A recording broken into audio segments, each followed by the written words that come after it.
Johann Anton Breiter, široký jak čas, má nejhlubší oči ze všech z nás. Jeho srdce dávno hlodá mráz. Johann Anton Breiter, divadelní ložiska. Dívá se z balkónu své štoly.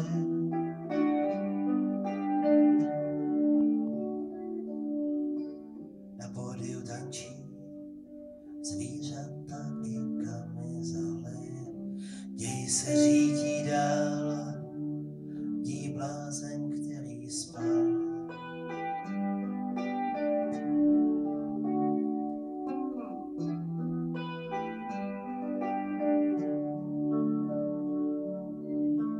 Johann Anton Breiter tuší, jak je snadné zmizet z domu za den za dne.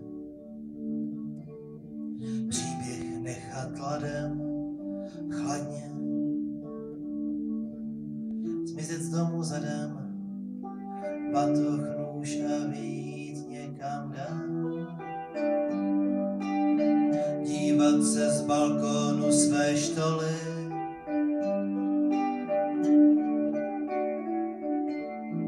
Na pódiu války, revoluce, hladomory. Křičí uragán, dí blázen, který spal.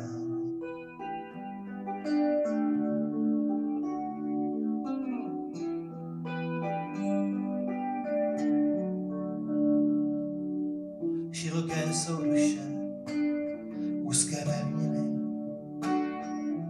Johann Anton jediný. Johann sedí bez viny. Šílená se točí, země koule odstředí v kladivách. Johann Anton se jen dívá.